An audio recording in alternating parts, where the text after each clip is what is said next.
আসসালামু আলাইকুম ওয়া রাহমাতুল্লাহি ওয়া বারাকাতুহু। আজকে আবার একটা ভিডিও নিয়ে চলে এসেছি ফারহান লাইফস্টাইলে। আমার আগের ভিডিওটাই দেখেছো তোমরা যে আমি রাতে মেহেন্দি পড়েছিলাম। তো সেটা আর রাতে তুলিনি, সকালবেলা উঠেই তুলেছিলাম। তো আজকের ফারহানের কোনো এক্সাম নেই, সেই জন্য ওকে একটু বেলা পর্যন্ত ঘুমাতে দিয়েছিলাম। যেহেতু ও বিকেলবেলায় ঘুমায় না, একেবারে সেই রাতে 11টা-12টার সময় ঘুমায়। তারপরে ওকে ডাকাডাকির পর উঠছিল না দেখে আমি আগের দিন রাতে একটু ছোলা, মেথি, বাদাম নিয়ে ভিজিয়ে দিয়েছিলাম। তো সেটাই এখন সকালবেলা খেয়ে নেব। তারপর কিছুক্ষণ পরেই মা বলল যে আজকে কাকিমা আসবে না কাজ করতে। তো আমি নিজেই আমার রুমটাকে পরিষ্কার করে নিলাম। ঝাড় দিয়ে পরিষ্কার করে নিলাম। এগুলো সাধারণত আমাদের করতে হয় না। কাকিমা থাকলে যেদিন আসে সেদিন উনিই করে দেয়। তো তারপরে আমি ওদের দুজনকে তুলে দিয়ে আমার রুমটা বিছানাগুলো তুলে নিয়েছিলাম। যেহেতু ওর পাপার ডিউটি আছে আর ফারহানের এক্সাম আছে পরে ম্যাথ, সেই জন্য তুলে ওকে পড়তে বসিয়ে দিয়েছি। সাথে ব্রেকফাস্টও নিয়ে বসে গেছি। ও দুটো ম্যাগনেট জোগাড় করেছে হেডফোন থেকে, মেজো পাপার হেডফোন থেকে। সেই ম্যাগনেট দুটো নিয়ে কানে দিয়ে আমাকে দেখাচ্ছে, বলছে এটা একটা ইয়াররিং। তো আমি ওকে বারণ করলাম এইভাবে কানে দিও না, ব্যথা হবে। তো ব্যথাই হয়েছিল পরে। ওর পাপাও রেডি হয়ে গেছে, রেডি হয়ে বেরিয়ে যাবে। আজকে যাচ্ছে, ও ফিরতে ফিরতে সেই কাল 1টা বেজে যাবে। তাই সব কিছু নিয়ে মোটামুটি জিজ্ঞাসা করে নিলাম হেডফোন, তারপরে চার্জার, মানি ব্যাগ, রুমাল সব নিয়েছে কিনা। নিয়েছে বলল, নিয়ে বেরিয়ে গেছে। তার কিছুক্ষণ পরে আবার ডোরবেল বাজে। নিচে গিয়ে দেখি পার্সেল এসে গেছে। এই পার্সেলটা অর্ডার করেছিলাম আমরা। পার্সেলটার মধ্যে আছে ডোর গার্ড, যেটা কিনা এসি চালালে এসির ভিতরে যে হাওয়াটা থাকে সেটা ওই আমাদের বর্ষাতে দরজা পুরো ঝুলে গেছিলো, তার জন্য আমরা কিছুটা দরজা নিচের দিক থেকে কাটিয়ে দিয়েছিলাম। কিন্তু এখন ফের মানে শুকনো হয়ে যেতে গরম পড়তে দরজাটা পুরো লুজ হয়ে গেছে, নিচের দিকটা অনেকটা হাওয়া বেরিয়ে যাচ্ছে। সেই জন্য আমরা এই ডোর গার্ডটা অর্ডার করেছিলাম। এটা অ্যামাজন থেকেই আমরা অর্ডার করেছিলাম। আমাদের 4টে ঘরে এসির জন্য 4টে ডোরের জন্যই আমরা অর্ডার দিয়েছিলাম। তো ওখানে 4টে ছিল না, 3টে প্যাক আর হচ্ছে 5টা প্যাকেট। তো আমাদের তো 4টে দরকার, সেই জন্য আমরা 5টা প্যাকের অর্ডার করেছি। একটা আমরা হচ্ছে আমার মাকে দিয়ে দেবো আর 4টে আমাদের বাড়ির জন্য রেখে দেবো। তো প্রথমে আমরা মেজোর ঘরে এটা সেট করছিলাম। মেজো ভালোভাবে সেট করতো হয়তো আসলে, কিন্তু ওদের ছুটি নেই। বড়োর আর মেজোর কোনো ছুটি ছিল না ওই দিনে। বাদবাকি মোটামুটি সবারই ছুটি ছিল।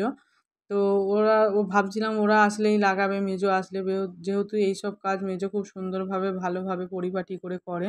কিন্তু ও না থাকাতে আমরা নিজেরাই বললাম চল আমরা দুজন মিলে সেট করে নিই। তারপরে আমরা দুজনে হাতাহাতি করে দুটো সেট করে নিচ্ছিলাম। এইগুলো একটু বড় ছিল আমাদের ডোরের মাপ অনুযায়ী। আমাদের ডোরটার মাপ ছিল 3 ফিট বাই 6 ফিট। কিন্তু এটা প্রায় ছিল 3.5 ফিটের মতন। তো অনেকটাই বড় হয়ে যাচ্ছিল, সেই জন্য আমরা একটু একটু করে কাটার দিয়ে কেটে নিচ্ছিলাম। যতটা মাপ নেওয়ার দরকার ততটা রেখেই কেটে দিয়েছিলাম। এটা ছোট ভাইজানের রুমে লাগানো হচ্ছিল। ওর রুমে আর একটা প্রবলেম হচ্ছে, যেটা কিনা যেদিকে আমরা লক দিই সেই দিকটা ঝুলে গেছে, আর যেদিকে কবজা সেট করা আছে সেই দিকে আবার মানে অনেকটা ফাঁক হয়ে গেছে। সেই জন্য আমাদের এটা সেট করতে একটু কষ্ট হচ্ছিল। তো যাই হোক আমরা দুজন মিলে অনেক কষ্ট করে সেট করে নিয়েছিলাম।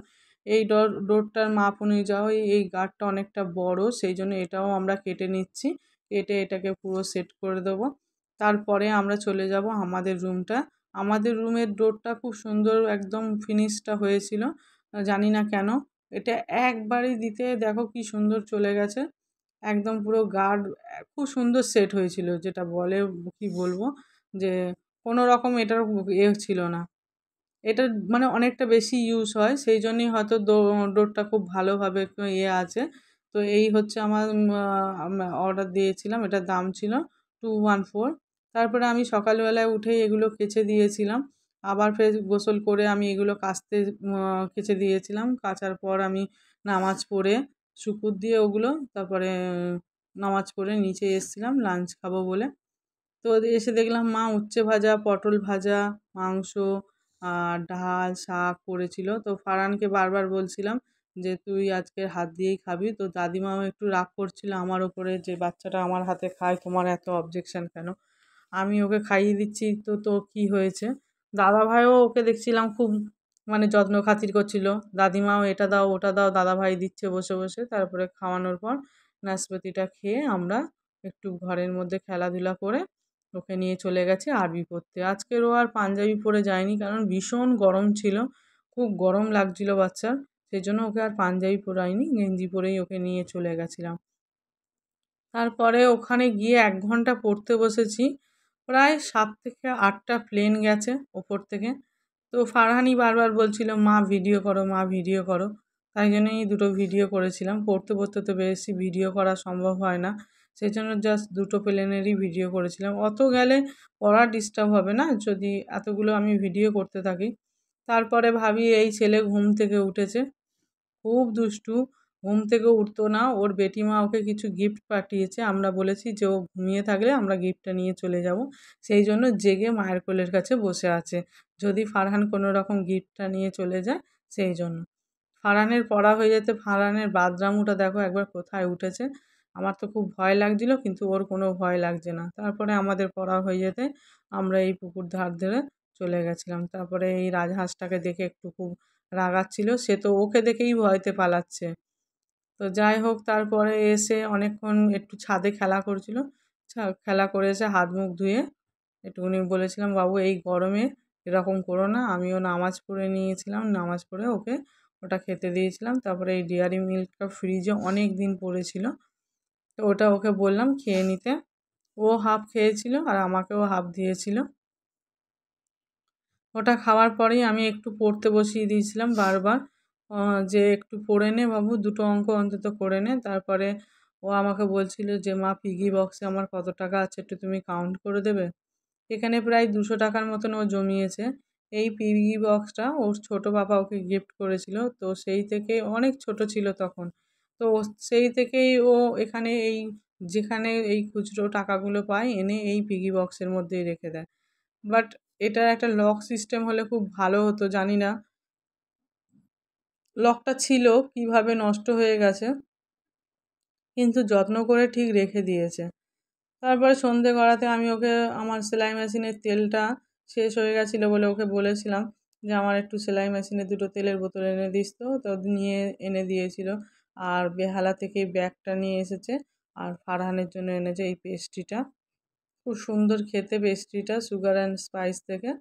আ মানে দেখতেও যেমন সুন্দর, খেতেও তেমন টেস্ট। তারপরে আরেকটা জিনিস এনেছিল, মিউজিক স্পিকার যেটাকে বলে আমরা। এটা নিয়ে অনেকদিন ধরেই আনার কথা হচ্ছিল। ঠিক আছে? এটা আনার জন্য মানে বেহালায় যাওয়া হচ্ছিল না বলে আনাও হয়নি। তারপরে ও গিয়ে আবার নিয়ে এসেছে আজকে। আজকে সময় পেয়েছিল। এর সাথে দেখছিলাম একটা ছোট রিমোট দিয়েছে, যেটা তুমি কন্ট্রোল করতে পারবে মেশিনটাকে। এই যে পুরো মেশিনটা হচ্ছে এটা। কাল সকালে আমরা এটাকে সেট করব। এত রাতে আর কোনো রকমভাবে সেট করব না। তারপরে ওকে পড়িয়ে টরিয়ে নিয়ে আমি নামাজ পড়ে নিচে গিয়ে লাঞ্চ করে চলে এসেছি। এবারে ওকে আমি ঘুম পাড়িয়ে দেবো, কারণ কালকে সকালেও ওকে একটু পড়তে বসাবো সকাল সকাল তুলে। আর ওর পাপাও নেই, সেই জন্য আমাদের দুজনকেই আজকে ঘুমাতে হবে। ওরও মন খারাপ করছিল পাপা নেই বলে। আমি বললাম, চলো পাপা আমরা দুজনেই গল্প করতে করতে ঘুমিয়ে যাই। তো এই ছিল আমার সারাদিনের ভিডিও। তো কেমন লাগছে আমার ভিডিওগুলো জানিও বন্ধুরা। আর পারলে আমার চ্যানেলটাকে সাবস্ক্রাইব করে আমার পাশে থেকো। আবার দেখা হবে নতুন একটা কোনো ভিডিও নিয়ে। তো এখন এখানেই থাক। তো টাটা বন্ধুরা।